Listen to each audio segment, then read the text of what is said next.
안녕하세요. 방배본치과 강호덕 원장입니다.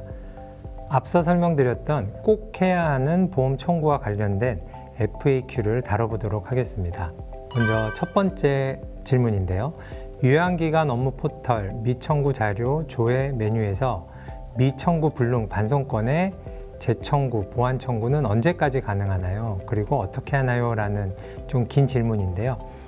우선 미청구 자료 조회 서비스를 이용하는 것은 소멸시효가 3년이기 때문에 3년 이내에 반드시 재청구 또는 보완 청구를 해야 지급을 받을 수 있고요. 그리고 이러한 미청구 자료가 어디 있는지 확인하는 것은 앞선 강의에서도 설명드렸지만 심사 결과 통보서에도 그 내용을 확인할 수 있고 아니면 별도로 요양기관 업무 포털에서 그 서비스를 확인하실 수가 있습니다.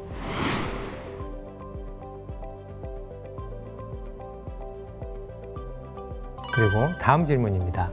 미청구 진료비는 왜 발생되나요? 그리고 어떻게 확인할 수 있나요? 라는 질문인데요. 단어 때문에 오해하기 쉬운데요. 치과에서 청구하지 않은 자료란 뜻이 아니고 치과에서 청구를 했는데 심평원에서 심사 결과 청구가 반송되거나 심사 불능이 된 건들을 말하는 거죠.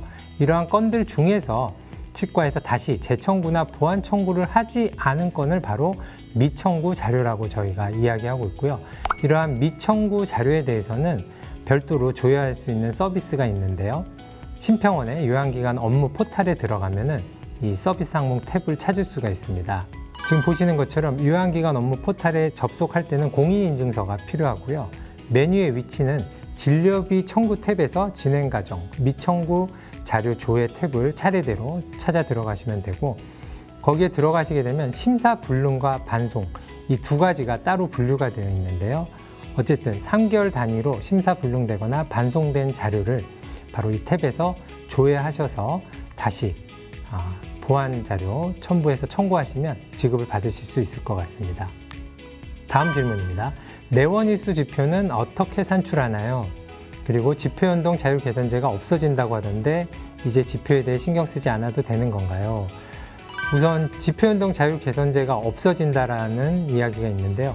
실제로 올해 6월까지만 지표연동 자율개선제라는 제도가 운영이 되고 이제는 없어진 것이 맞습니다. 심평원에서 심사를 그동안 기관별 경향심사를 했다면 이제는 심사 방법 자체가 경향심사가 아닌 분석심사로 좀 심사 방법이 바뀌어가고 있기 때문에 이 지표연동 자율개선제는 더 이상 진행되지는 않고 있고요. 하지만 이 지표연동 자율개선제에서 사용되는 지표 산출은 심평원에서 계속 하고 있기 때문에 이러한 지표와 관련돼서 요양기관으로, 치과로 통보를 하지 않는다 뿐이지 이러한 지표 산출은 계속 되고 있습니다. 그렇기 때문에 이러한 지표는 이런 자율개선제가 없어지더라도, 제도가 없어지더라도 계속 좀 유지가 되고 있고 그 치과의 청구 경향을 분석하는 데는 계속 이용이 되기 때문에 이러한 내원일수 지표나 고가도 지표에서는 기관에서도 좀 잘 알고 계시는 것도 중요할 것 같습니다. 그런 차원에서 내원일수 지표가 어떻게 산출하나요? 라는 질문에 대해서 답변을 좀 드리도록 하겠습니다. 내원일수 지표는 이렇게 동일 수진자의 외래 내원일수를 이렇게 지표로 볼 수 있는 숫자화한 것이고요. 해당 기관에서 실제로 내원일수가 전국 평균에 비해서 얼마나 높은지를 상대 지표로 보여주는 지표라고 볼 수 있습니다. 그래서 이런 상대 지표를 산출하기 위해서는 좀 식이 복잡해 볼 수 있는데 이렇게 전국 평균 내원일수와 대상 요양기관의 내원일수를 산술식에 집어넣고 산출을 하게 되는 거고요. 여기 보시는 이 질병군들 대표적으로 세 가지만 보여줬지만 이게 나이대에 따라서 굉장히 많은 질병군이 있습니다. 그래서 이 굉장히 많은 질병군들의 합을 내원일수 하나의 지표로 산출한다고 보시면 되겠습니다. 그래서 이러한 내원일수 지표를 산출하기 위해서는 제일 복잡한 게 바로 이제 환자 분류 체계인데요. 환자별로 어떤 치료 내용을 했느냐에 따라서 그리고 또 총 진료비가 각각이기 때문에 또 날짜별로도 다 다르죠. 이렇게 1번, 2번, 3번 순서로 바로 이 KOPG 그룹이라고 해서 환자의 그룹을 정해서 이 지표를 산출하는 데 사용하고 있습니다. 여기서 주요 시술 그룹이라고 SOPG라고 있는데 대부분의 치과 진료는 바로 이 SOPG에 해당되기 때문에 주요 시술 그룹이고 그 중에서 총 진료비가 높은 건으로 분류가 된다. 그리고 이 위에 두 가지 요건이 또 동일하다면 그 중에서 요양 개시일이 빠른 그룹으로 환자 분류를 한다라고 이해하시면 되겠습니다. 좀 복잡하실 수 있는데요.